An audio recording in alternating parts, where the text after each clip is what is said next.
This is First You Hustle, a podcast from the Columbus College of Art and Design meant to help students and budding creative professionals put their expertise to use. I'm Jordan Bell, and today we're going to talk about journey and the things that happen to us as individuals and to us as a generation that shape our outlook and what we create. Erik Slangerup presents his journey to create StorySnacker. StorySnacker is a collection of 60-second stories, and it's designed for parents on the go. It might just be the anecdote the world needs to combat phubbing. It's phone snubbing, and in some other countries, they're doing PSAs right now to parents to tell you to stop phubbing your kids. It's a dangerous thing, please. But this isn't an infomercial. It's a lesson in how the many parts of your life, personal, creative, professional, and the timing, when you were born, when major life events happen, that create a stew from which creative broth simmers, which for Erik includes trading monsters for necklaces, the hidden benefits of a day job writing radio spots, and having decades worth of story ideas itching for a home.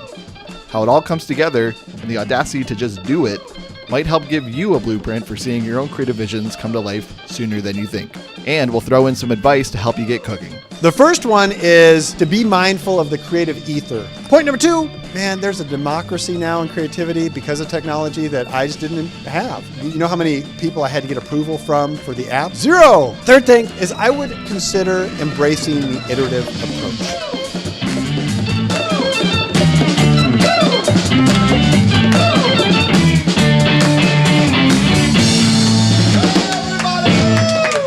Welcome back to another semester of First You Hustle. If you're new to the program or returning, thank you for listening. Past episodes are available on iTunes, Google Play, Stitcher, and Podbean, or by liking us on Facebook at facebook.com/firstyouhustle. Our episodes are fairly evergreen since they are advice-based. I highly encourage you to catch up on past topics.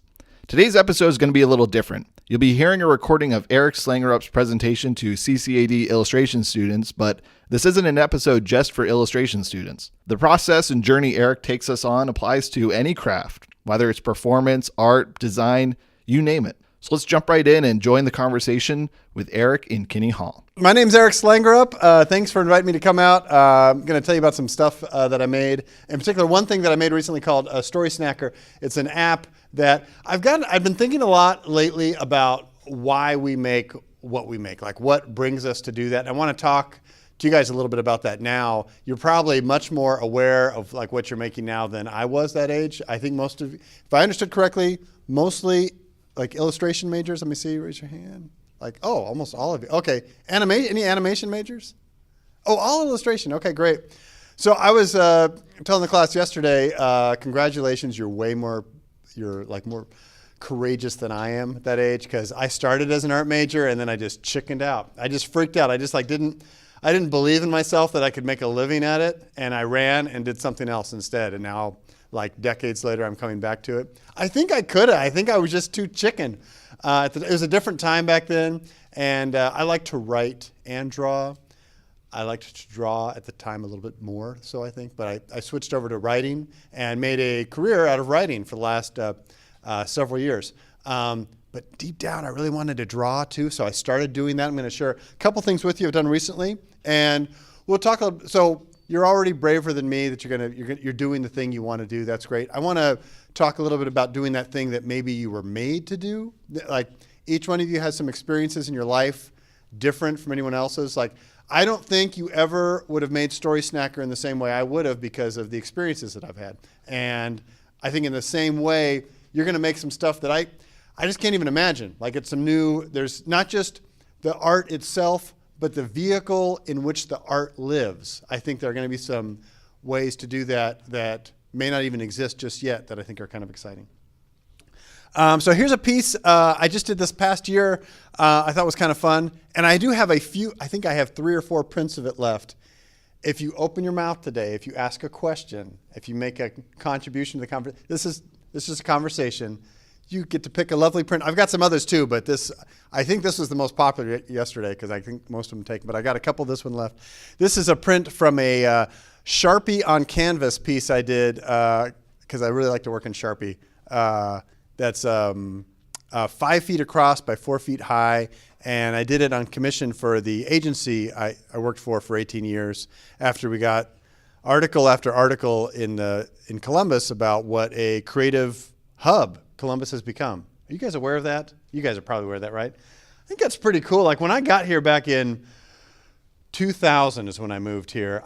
There were no articles like that. Like that wasn't, I'm not saying it wasn't a cool city then, but it just, I don't think that there wasn't as much awareness or presence about Columbus being kind of a hub for creative types. So I crowdsourced online, like, hey, what kind of, if I'm going to do a piece that's representative of creative fields that are coming to Columbus, what should I represent? And in my mind, I had like 4 or 5 like different ideas. And I got 45 of them, and I tried to represent them all here. Everything from like choreography to filmmaking to culinary arts to brewing, a little bit of, I got everything in there, I think, represented that was suggested to me. It was a lot of fun to like add it all in. Also have a lot of butts in there. I like to put, that's one of the hallmarks of my work. I like to put a lot of butts in my work. You'll see a couple and you go, oh, spotted them. Those are the obvious ones, but there's more. There's like, you got to spend a lot of time with it and you find like extra like bonus butts. That's just, that's the fun thing about making something. You get to make the rules. For me, it's a world of butts. That's a piece I did that have some prints of and excited about. I don't know, you guys may have seen right next door at Columbus Museum of Art, there's a new project for the Wonder Ball this year that's on Saturday, 27th. You guys should go. I'm pretty sure there's like a really cheap student discount. It's not cheap if you're not a student, but it's for the cause of creativity to educate children here in Columbus. It's a great cause, and they got 78 local artists to reimagine all 78 tarot cards, and I think that's probably hard to see when you see them all together here. This one's mine right here. See that? Can you see that one? Is it really popping out like I got to do the 5 of Swords. All I knew that you needed 5 swords in it. So I got to reimagine that, and that was kind of fun. I liked the idea if he had 5 swords that seemed kind of dangerous, like he might have more cuts on him than was represented in traditional tarot cards. And like he'd be sharp all over, like everything would be pointy in that in a world where you had to have 5 swords, everything would be pointy. I've had some other people since explain to me that's not really how you should understand the tarot card, but it's done already. So they're going to be, the decks will be for sale in the museum here on Saturday. So that was a really fun project to do. Probably no surprise that I would have been drawing later in life, because just to go back to early 70s, one of my original pieces. This is an Easter card I made from my dear mom, who she recently packaged everything up and gave back to me so I could have just to have it on, like, so it didn't get lost. And I was terror-stricken when I saw this. And I think, in the environment that we live in now, like if a child gave that to his mom, like I think they'd put him under like evaluation for psychological problems or something. And I don't know why the Easter Bunny is so disturbed looking, but it had a little note on the back. That was the Easter card to my mom. So knew early on, I like to tell stories through pictures and also through words. I like to write books too. That was one. But what really was a game changer for me is when my dad moved to we moved to Memphis, Tennessee when I was to get a job. He got a job at FedEx when I was in grade school. And a contest had just been made available to draw Santa Claus. It was open to the entire city. And I won. And winning was a big deal because this is 1980. And the winner got an Atari. And Atari wasn't retro then. Atari was just brand new. Got 3 cartridges, got Space Invaders. It was amazing. I was like really popular for a day or two. I was the first one to get on my block. But I realized at that moment, like I realized the crossroads of art and commercialism. Like it can work. You can get rewarded in different kinds of ways, and that was exciting for me personally to be able to do that. Just to realize, like, oh, like in addition to the joy of making, there's some other kind of like you could maybe make a living at doing this. Wasn't the first time I had some kind of like commercial exchange for art, but it was like one of the biggest for me, and it was memorable. So I kept drawing. This is a self-portrait I did in high school that I think was some kind of weird experimental piece. So I decided to cut myself up. It's still another real disturbing piece that I don't know. I just wanted to share that as I continue to make stuff like that. Somebody thought I showed some promise, so the local college in Memphis, the art college, helped me put my portfolio together. And back in the day, this is what it looked like. It was on slides. Yeah, that's what. Yeah, so this is 1987. This is, I guess, a while ago. Probably precedes most of your arrivals to this planet, I'm guessing. But that's, we put them all on slide, and I was like, okay, this is it. Went to art school, and then I switched midway through. So some of my friends that knew me from grade school and high school, when my first book got published, were amazed that I was the writer, not the illustrator. And I had to explain it's because I chickened out. So I started writing some children's books. First one got published was Dirt Boy. And although I liked to draw and had ideas about how it should look and use that to direct the illustrator, I didn't illustrate it myself. And much to the disbelief of most of my friends growing up with me. The book did pretty well. I gave some kind of direction to it. Like I would draw some key frames, and he drew them kind of stylistically different. I'll pass this around if you want to compare kind of styles. But I liked drawing just more for direction than a finished piece because I was too afraid to do it at the time. This was Dirt Boy, the idea that it was based on that kind of wives' tale that if you don't take a bath, things start growing out of you. That was the idea. And I realized, for me, I was more comfortable with my ability to come up with an idea than I was to execute said idea. And I was feeling it yesterday, and I feel it today too. I feel kind of intimidated showing some of this stuff to you guys because I'm sure, I haven't seen your work, but I'm pretty sure there are people in this room that from a technical aspect are probably way more advanced than me in your ability to illustrate. And I'm now comfortable with that. There was a time when maybe I wasn't. I just got to, last night I took a look at your teacher's work, and I was like, wow, this is really, really amazing. Beautiful work. And prolific. And I was afraid to do that until much later in life. And I want to talk a little bit about kind of how I got over that. So Dirt Boy did really well in Korea here. Koreans I don't speak Korean, but when it got its first foreign translation, it went to Korea. And because of that, we talked a little bit about yesterday about promotional opportunities. Now, I was mentioning that, you're just kind of waiting for that first break. And once that happens, all these other, it's kind of knocking down that very first brick in the wall, and then others start to fall too. So it got a foreign translation, and after that, it received an award. When it got one award, another award show said, oh, we're going to give it an award too. Then it got adapted for the children's stage. Then I kept getting other things happening to that book that allowed it to keep going. Then people got interested in me coming to go visit, so I'd talk about that book a little bit more. It's that when you have that piece and you're trying to get exposure, get people to talk about it, you might feel initially like there's this kind of resistance, the inertia is stalled out, and you just have to keep just keep working out. The momentum has to come from you continuously until you get some kind of traction somewhere, and then all of a sudden the dominoes start falling. So that's kind of exciting, but it doesn't happen initially. Dirt Boy was my first book to get published, not my first attempt.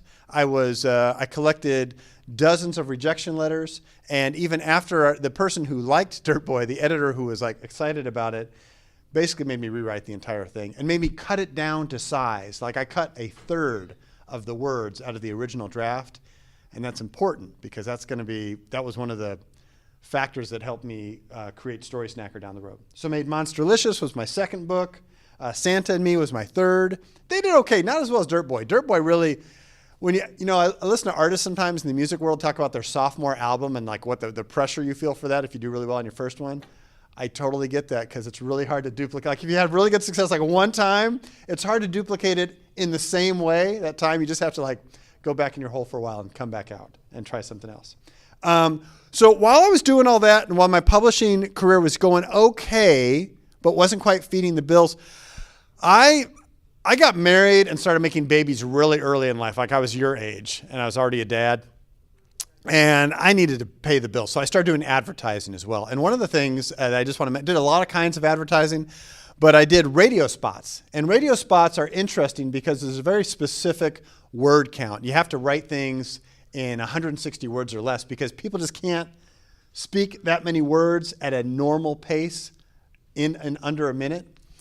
But that was something very key for me, like figuring out how to tell a story with limits. And I know that you do that with illustration as well. We incorporated some of those aspects of like within very tight confines of the story, both visually and verbally, and it came from some experiences like this.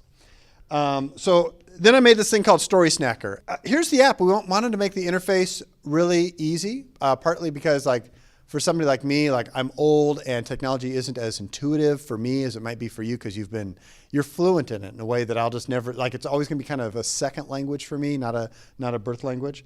StorySnacker is a collection of 60-second stories, and it's designed for parents on the go or teachers or anyone when you're crunched for time. If you wanted to squeeze in a little more story time in a young person's life and you only had literally 60 seconds, this would fit in that space naturally without rushing, without skipping a page, without doing anything else. And I'm not sure anything exists quite like that right now, an online collection that's optimized for your phone that is made for that 1 minute space.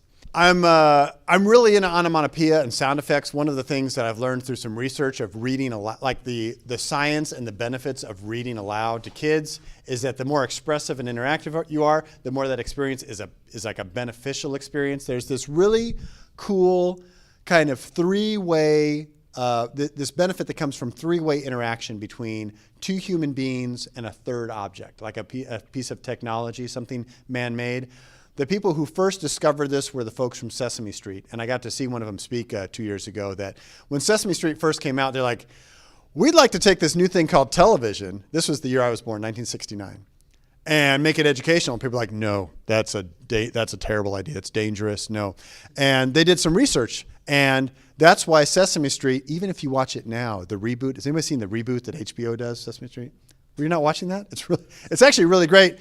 They feature Walking Dead. They've got a parody of Walking Dead. They've got a parody of every popular show right now because they want the adults to sit down on the couch with their kids, watch it, interact, and you get that three-way thing happening that leads to a kind of cognitive development that only happens in that moment when you have that three-way interaction. It's like all these connections are being made that don't happen otherwise. That's what I want to have happen here with the phone in moments that typically what would have happened with that phone as a parent, and you had your kid with you, and you're standing at Giant Eagle and waiting to check out your groceries.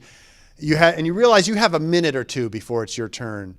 You pull out your phone, and what do? You check your messages, and you check your feeds, and you check all these things, and your kid's looking up at you longingly, like wanting some kind of human interaction, and you're like, nope. And there's a term for that. It's called phubbing. Have you heard of that? They've written about that. It's phone snubbing, and in some other countries they're doing PSAs right now to parents to tell you to stop phubbing your kids. It's a dangerous thing. Yeah, please. I don't. Yeah. But that's a thing that's happening worldwide, and I think it's something important that it's a thing that I'm kind of passionate about that I'm hoping my art can help to alleviate or at least mitigate in some kind of way a little bit by having this to hijack the technology that is usually the guilty party and make that the connective experience. I'm kind of excited about that as an idea. And this isn't meant to I don't want people like reading 50 stories in a row. If you have time to read that many, you should probably sit down with actual hardcover books. I think this is meant as a complement to that experience. It's the snack in between the full-time meals.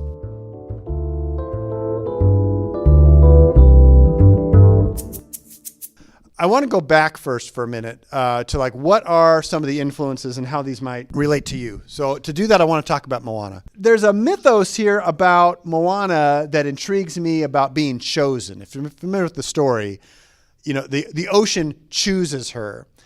And that's kind of a weird thing for me as an artist to think about. Have you been, I don't know what your philosophical or spiritual beliefs are about why you were sparked into consciousness here on the world, and why you were given this kind of magic gift that other people don't have, that you can do art, and other people are like, wow, you can do art. I can't do that. Like, why is that?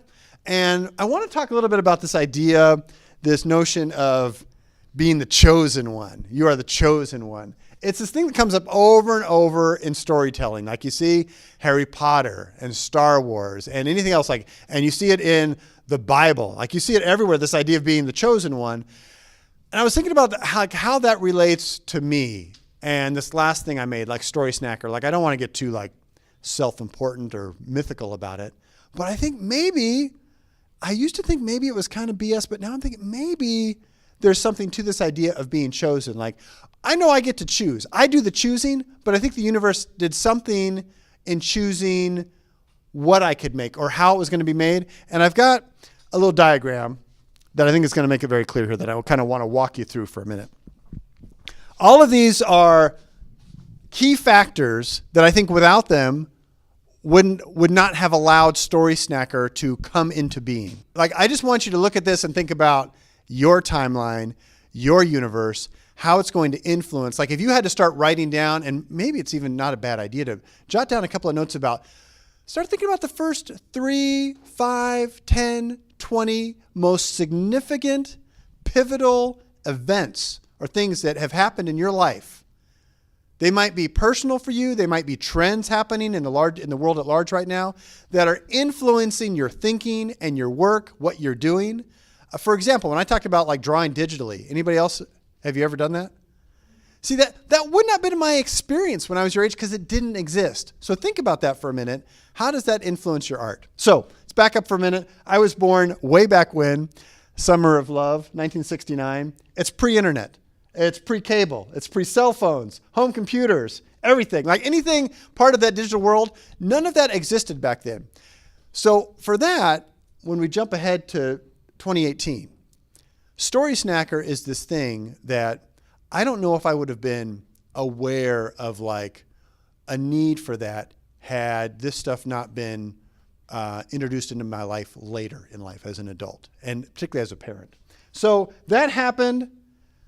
I started making some art, this is 1978, made my first sale. It was a hot lava monster. I wish I still had it. I sold it for a puka shell necklace. I think I gave it away. It was a steal. It was worth at least 2 puka shell necklaces. But I was very excited about that. Led to a lot more sales. I started a little bit, this was in the 4th grade, started a little business. I was drawing mostly monsters. I would draw, you would tell me what kind of, if you just told me monster plus whatever, it could be a glue monster, a rock monster, lava monster. I would draw it, and then you would give me whatever is in your pocket. Milk money, deck of cards, whatever. I had a good business going. Then Santa drawing contest, we talked about that. That happened in 1980. Then it was wow, I'm doing this. Went to art school, 1987, freaked out, then I switched. So this first stream you see, creativity, okay, that's one. That's one of several streams happening in my life, one factor.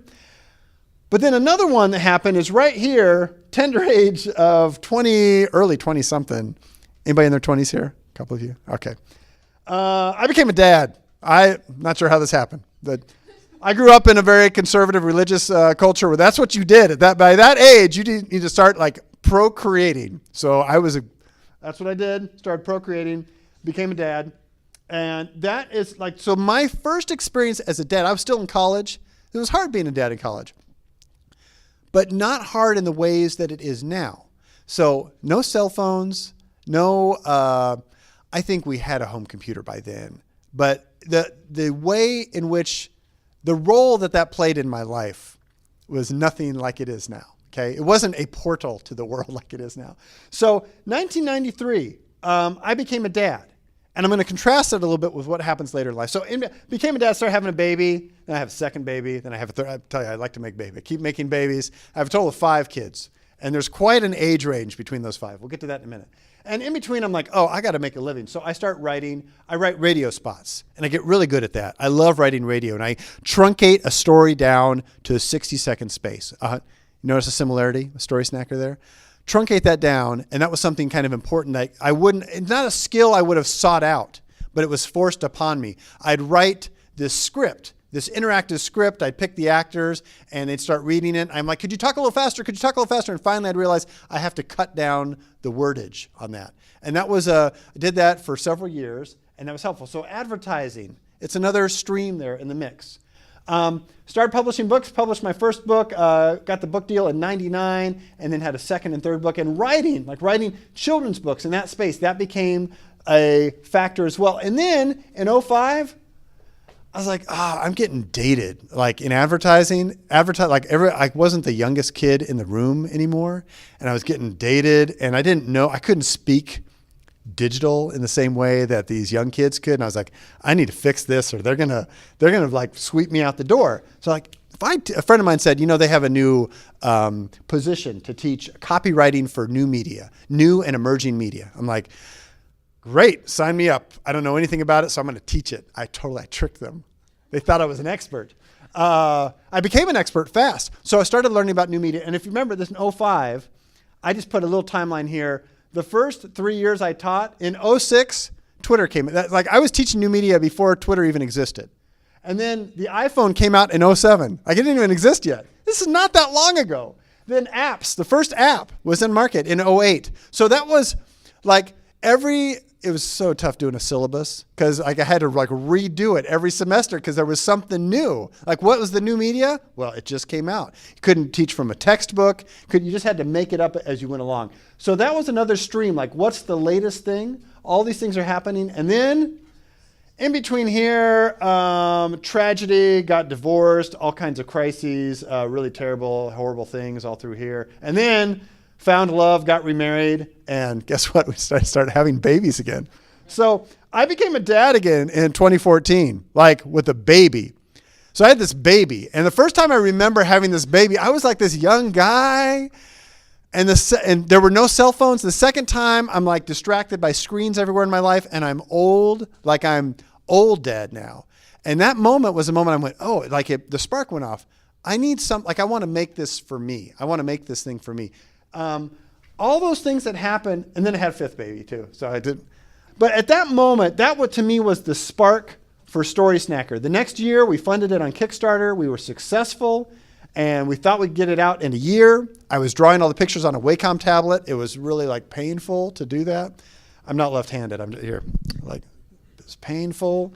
And then halfway through, the iPad Pro came out with a Procreate, and a friend said, dude, you need to do it this way. You need to try this. This was made for what you're doing. And he was right.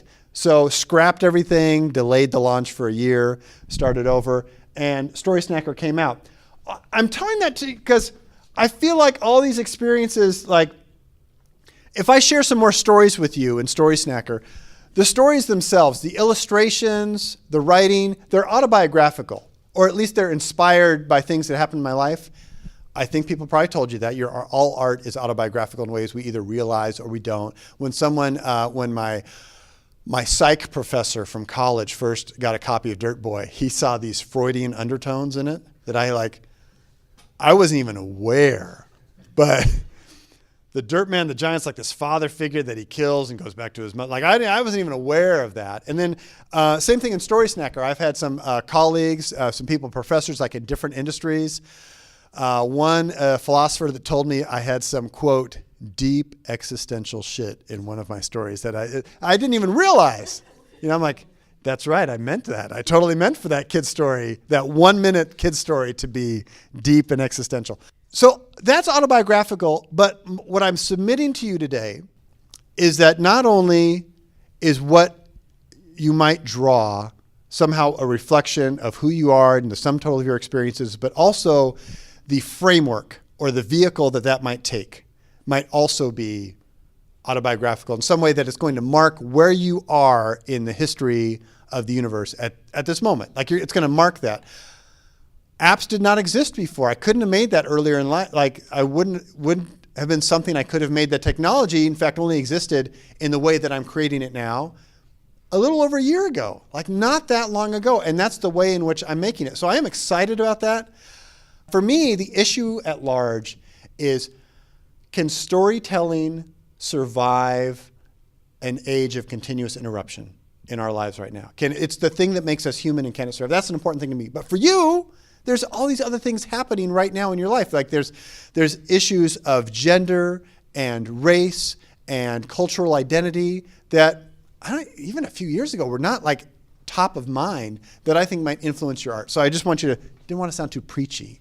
I just want you to think about that because I think it's going to lead to your best work. Okay. So what has the universe chosen you to make? And who else has it chosen? This is where I want to get to a little bit of a cautionary tale. And this is, again, from my own experience. And I'm going to do it in the form of sharing some tips. And the first one is to be mindful of the creative ether. I've heard this explained in different ways, but I like to think of it as the creative ether. There's some stuff happening right now. And you guys are already plugged in, whether you know it or not, because you're artists. You know what's happening in pop culture. You're making connections. You know what's happening in your life. You're sensitive in a way that others are not. Like you pick up on those things and you start coming up with ideas. And there are other people close, like they're configured in a way that's close to you, and they're coming up with an idea right now that's kind of close to yours. And it's a little bit of a race.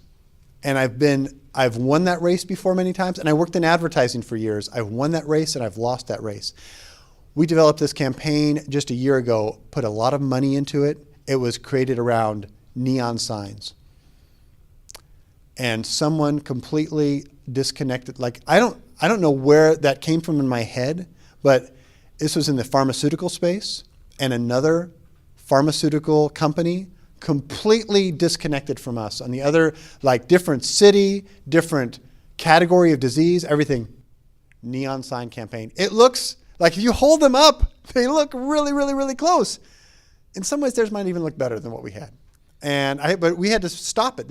That's happened so many times. Why does that happen? Why do several movies come out at the same time? Why does that happen? I think it's the ether. I'll give you a couple examples. Old sketchbook here. Years and years ago, I was drawing stuff, and sometimes I just come up with the idea of the drawing first, and I was drawing all these ideas where in the landscape I'd have all these hidden faces, and that was going to be like the subtext of the story. See that face there in the mountain or in the clouds? You see, like that was just the idea, and it was really rough. I was like, oh, wouldn't this be cool? And I was at a book tour. This was when Dirt Boy was still I was doing the circuit for Dirt Boy, and I met a fellow author, and he said, oh, well, you're going to love my book. It's already made. And I'm like, damn it! It doesn't mean I couldn't do my story, but I'm just saying there was right at that moment I was drawing that, he was finishing these, something in the ether. I hadn't seen that before in that way for a children's book as an undercurrent to the story, but it was really beautiful, and he did it, and he beat me to it. Helpful to think about the ether. So that's something that was, I think, helpful for me. Okay, point number 2. There's a democracy now in creativity because of technology that I just didn't have when I was your age that I would take advantage because you don't have the gatekeepers. And for Dirt Boy, I was telling you about all those rejection letters I was collecting. You don't have to do that anymore. You know how many people I had to get approval from for the app? 0. I just get to put it out there. Now, you might look at the app and you might say, it really sucks. And there's a lot of sucky apps out there because you don't have the gatekeepers. That's the downside. But I'm going to let the users decide. I'm going to see if it becomes popular on its own. I didn't let an authority in the industry decide that for me. So the onus is on you. There's pros and cons to it. And I know you probably want the creative validation of having an industry authority say, yes, we choose you. We choose to have your piece in our gallery or have your piece on our cover or whatever. But it doesn't have to go that route. Not anymore. It's a totally valid route. I've had friends here in town that got a coffee table book deal out of a blog. That's how it's done that way. Now that my opinion has had to change over the last few years, where when people would ask me about self-publishing or other things, I'd say waste of time, and now I'm like, maybe not. Maybe not a waste of time, because you can just kind of go your own route. And that's how apps work now. There's no app gatekeeper. You get to decide if it's going to get out there or not. So get it out there. Here's the site right now. It's live. People can download it. It's a real thing. I made it, and it's out there. People are using it now. I'm getting feedback on it from a very small, only a couple hundred people right now. We got our first paycheck from Apple, $93.80. After they took their cut, I have to split that 3 ways with my 2 partners. And I have to start paying back some of the legal fees for trademarking. So now I'm only like $4,000 in the hole. Like I'm practically independently wealthy now, but it's real. Yeah, thank you. It's real now, and I'm excited. That was totally up to me. Like I got to decide that. There's no web police. I wish there was sometimes, and well, who knows? After net neutrality, I don't. Yeah. We'll see. Maybe there. Who knows? But right now, it's out there. Third and final thing is I would consider embracing the iterative approach, and I say that with a caveat because I understand that goes against your notion as a craftsman.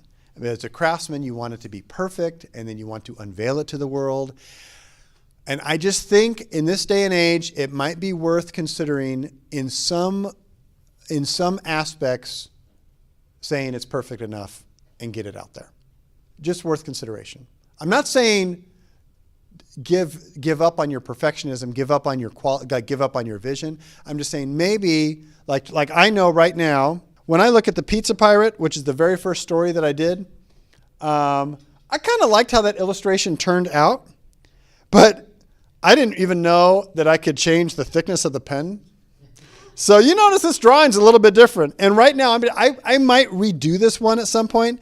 I didn't know there were layers. So I was just making it up as I went along. And this is so rudimentary compared to some of the sketches I've done since that as I still love this story. I think it's been one that I got good feedback on. Kids don't seem to care. First, second graders don't seem to care. But I wanted to get it out there to get some kind of interaction because I think from that I have something that I can learn. So some of these other drawings that Kevin had a home, the face that got stuck that way, if you saw a version of that, or this idea of the hungry robot, these are like half stories, and I have a million, and you probably have a bunch of them too. You have these little like germs, these little nuggets that went, like maybe there's a home for that in some kind of way that I think might be really like valid in a way that could be in a way that might bring joy or a utility to someone out there. And I think that could be really exciting. So I would just be open to that idea and maybe be a hair less precious about what you make and more open-minded.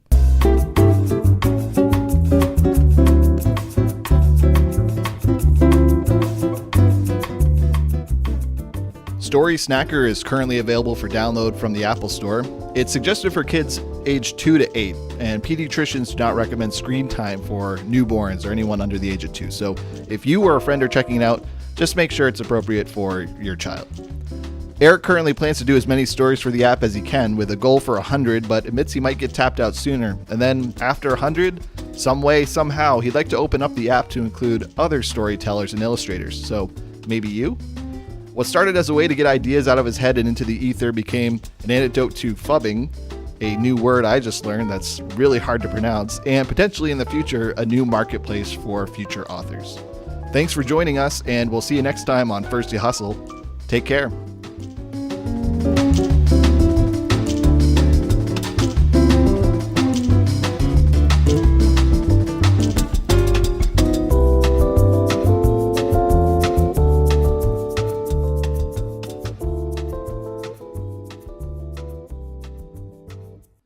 Our opening theme is Jimmy H. Boogaloo by the Juanitos, Creative Commons license from the Free Music Archive.